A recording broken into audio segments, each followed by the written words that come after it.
Bonjour, pour le module 8, implémentation du placement des contrôleurs de domaine, on va voir trois points essentiels. Premier point, c'est comment activer la fonctionnalité catalogue global sur un contrôleur de domaine.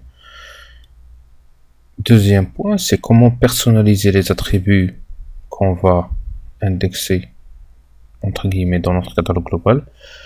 Ensuite, on va voir l'activation de la fonctionnalité de mise en cache des groupes universels. Et enfin, on va parler un peu de l'utilitaire addSizer qui permet d'avoir une idée sur les capacités des contrôleurs de domaine en mettre en place, leur nombre, etc., etc.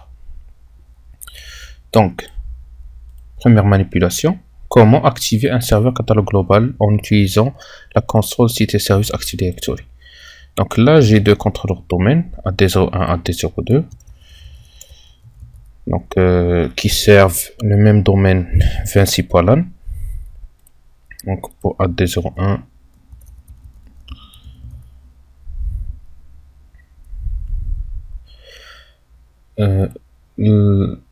l'action on peut la faire sur l'un des deux contrôleurs de domaine comme l'autre, sans souci. Donc on va sur la console site et service Active Directory. Pour le moment, comme AD01 est le premier contrôleur de domaine qu'on a monté, c'est le catalogue global par défaut. Donc si on va dans premier site par défaut site, on va trouver AD01. Si je fais propriété de NTDS settings, on va voir que la case à cocher catalogue global est bien cochée. Comme on a vu dans les recommandations de Microsoft, si on a une seule forêt avec un seul domaine, autant mettre tous les contrôleurs de domaine catalogue globaux. Comme ça, il n'y a pas de risque quand il y a un des contrôleurs de domaine qui tombe en panne. Donc, je coche cette case et là, je viens de faire de AD02 un catalogue global de mon domaine. Comme on a dit, le catalogue global, il va indexer les paramètres qui sont importants, notamment l'appartenance au groupe universel dans la forêt, qui est essentiel pour l'ouverture de session. Alors maintenant, supposons qu'on veut ajouter un attribut à indexer dans notre catalogue global. Donc, pour le faire, il faut aller sur le schéma Active Directory et choisir l'attribut à ajouter au catalogue global. Comme on a déjà dit dans le cours, la console de gestion de schéma, elle n'est pas présente par défaut. Donc la console de schéma, même si je vais dans MMC et j'essaie d'ajouter le snap-in gestion de schéma, je ne trouverai pas la console de gestion de schéma. Donc ce qu'on va faire, c'est enregistrer la DLL qui nous ajoutera cette console. Donc la commande c'est rec svr32 schema mgmt.dll. Voilà, c'est direct. DLL register server in schema management.dll succeeded. Donc là, si je fais MMC, je fais ajout suppression de snap-in, ajouter. Là, vous voyez qu'il y a Active Directory Schema qui a été ajouté. Je fais ajoute, close, OK. Donc je vous rappelle que seuls les membres du groupe administrateur de schéma peuvent modifier dans le schéma Active Directory. Donc la liste de mes classes, d'accord, tout ça ce sont des classes, et ma liste d'attributs. Je vous rappelle que dans Active Directory, on commence par définir des attributs et selon la combinaison de ces attributs, on va avoir des classes. D'accord, donc prenons l'exemple d'un attribut quelconque, asset number par exemple, propriété. Donc vous voyez que cet attribut n'est pas répliqué dans le catalogue global. Essayons de trouver un attribut qui est indexé.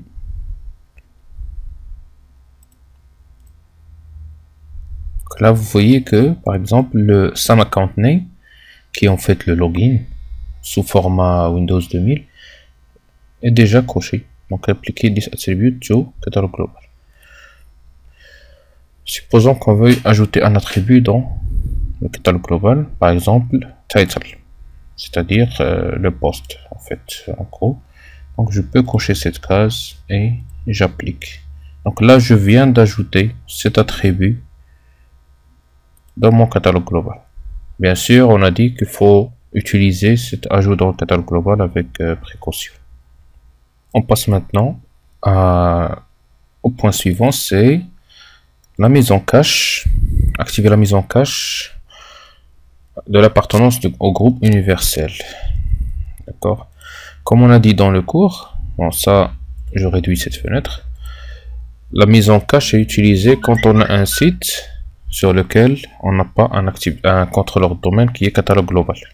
Mais on a quand même un contrôleur de domaine. Donc, ce que je vais faire, c'est je vais annuler le changement que j'avais fait. Donc, AD02 n'est plus un catalogue global. Ensuite, je vais créer un nouveau site. Site 2. D'accord, il n'aime pas les espaces. Autant pour moi. Ok. Et je vais déplacer AD02 dans site 2. Donc là, j'ai AD01 qui est sur le site principal, ou bien le site par défaut. Et j'ai AD02 qui est contrôleur de domaine sur le site 2, mais qui n'est pas catalogue global.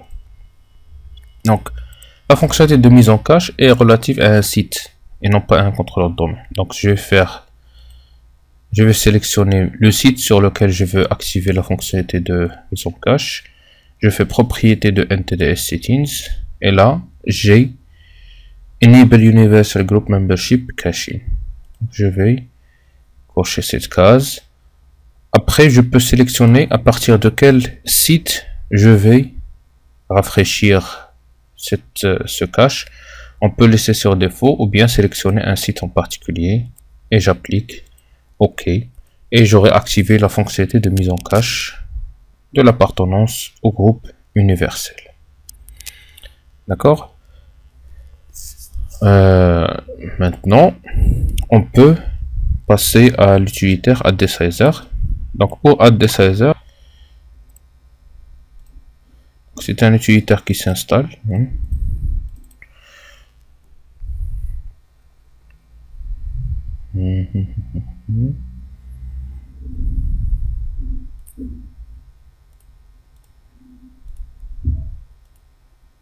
Bon, on prend l'installation par défaut sans se casser la tête.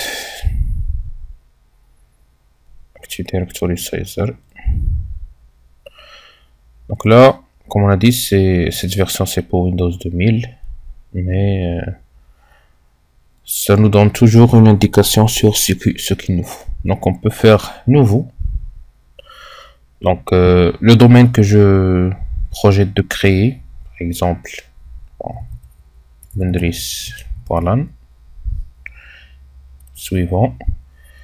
Combien d'utilisateurs dans mon domaine? Donc 4000 par exemple. What's the percentage of users who currently active directory using peak hour? Donc à l'heure de pic, combien j'aurai d'utilisateurs simultanés? Par exemple 75%. Le 3/4 de ces utilisateurs sera connecté. How many traditional attributes will you have per user? Je peux laisser à 25 par défaut. Donc c'est additionnel, c'est-à-dire est-ce que je vais ajouter des attributs particuliers à mes utilisateurs. Je peux laisser à 25. What is the average number of groups a user will belong to? Donc combien de groupes un utilisateur en moyenne il va appartenir. Supposons qu'on va mettre ici 10 groupes. Combien de temps pour l'expiration de mot de passe? On va faire 3 mois, donc c'est 90 jours. Combien d'ouverture de session? Donc what is your average login rate per second during peak hours? Donc par seconde, combien je peux avoir d'ouverture de session interactive. Bon, interactive, je peux mettre 5. En batch, c'est-à-dire si j'ai des tâches planifiées, etc., je pourrais dire 10. N'oubliez pas que c'est par seconde. Donc, et réseau, mettons 5 aussi. Sinon, je peux faire estimate. Donc, je peux mettre estimate et ça va me donner des valeurs qui sont aussi proches de la réalité. Suivant. Combien d'ordinateurs j'aurai? Donc, si j'ai 4000 utilisateurs, minimum c'est 4000 ordinateurs. Combien d'autres ordinateurs? Par exemple, j'ai 500 serveurs. Combien d'autres objets seront publiés dans Active Directory? Par exemple, j'ai une application qui utilise Active Directory pour son fonctionnement, sinon je peux laisser 0 ici. Suivant. La charge CPU que je ne dois pas dépasser par contrôleur de domaine. Comme j'ai dit dans le cours, si on a deux contrôleurs de domaine, il faut rester par exemple à 50%. Parce que s'il y a un qui tombe en panne, l'autre pourrait supporter les 50% qui étaient sur ce serveur sans qu'on arrive à une dégradation très constatable par l'utilisateur final. Donc 50%, 75%, donc à vous de voir. 50% c'est un bon niveau. Le type de CPU, donc là c'est des CPU qui sont assez vieilles. Donc ce sont des serveurs qui sont quadri-pro. Donc il y a toujours la discussion, est-ce que je prends un serveur avec 2 processeurs ou bien un serveur avec 4 processeurs ou bien 2 serveurs avec 2 processeurs au lieu d'un serveur avec 4 processeurs. Donc si je prends un serveur avec 4 processeurs, j'ai la capacité de calcul mais j'ai un grand risque parce que si j'ai un serveur qui tombe, si ce serveur tombe en panne, j'ai pas de secours. Par contre, si je prends 2 serveurs avec 2 CPU, j'ai plus de charge d'administration, mais j'ai une roue de secours. Quand il y a un qui tombe en panne, l'autre il est toujours là. Donc il vaut mieux prendre des serveurs maximum avec 2 processeurs. N'oublions pas que sur les contrôleurs de domaine, c'est pas vraiment une charge CPU très importante, pas comme sur un serveur de calcul par exemple qui va nous faire des calculs de météorologie. Administration, donc combien d'objets on va ajouter, supprimer, modifier par jour, par semaine ou bien dans l'année. Non, parlons semaine, c'est mieux. Donc disons par semaine on va créer 50 objets, on va supprimer 20, on va modifier 300 par exemple par semaine. Est-ce qu'on va utiliser Exchange? Non, pour l'instant. Parce que si on dit qu'on va utiliser Exchange, c'est-à-dire que on aura les attributs Exchange qui sont ajoutés, tout le stockage des paramétrages Exchange qui est fait au niveau Active Directory. Donc vous pouvez le référer au cours d'Exchange qu'on a vu l'année dernière dans le cours de messagerie électronique Exchange. Est-ce qu'on va utiliser les zones intégrées? Oui. DNS, oui.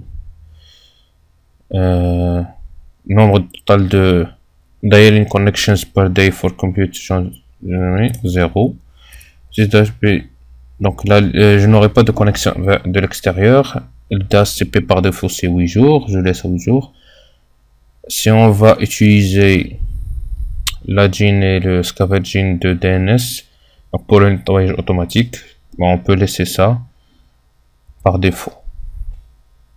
Services using Active Directory, bon, je vais sauter cette page et on va faire conclusion. Donc qu'est-ce que j'ai comme estimation?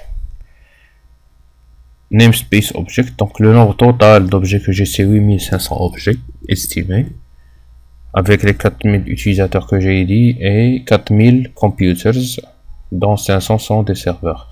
Donc j'aurai besoin d'un seul contrôleur de domaine. La base Active Directory aura une taille de 210 mégas, que ce soit pour le contrôleur de domaine ou bien pour le catalogue global. Bon, en fait, puisqu'on a un seul serveur, on a le catalogue global qui est le contrôleur de domaine. On a un seul site, donc évidemment on a un seul spreadsheet puisqu'il n'y a pas d'autres sites. Donc ça c'est les estimations qui ont été faites par l'outil.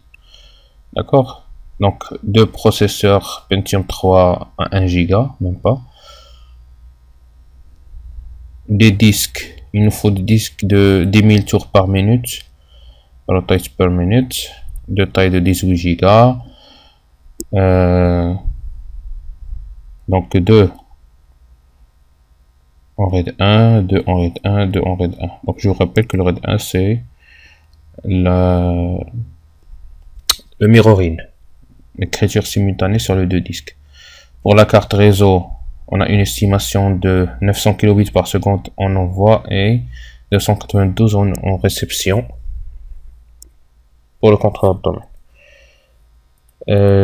On a un seul site, donc on a un seul lien IP, il n'y a pas de souci. Donc là c'est le minimum. Ça va de soi qu'avoir un seul contrôleur de domaine c'est le minimum.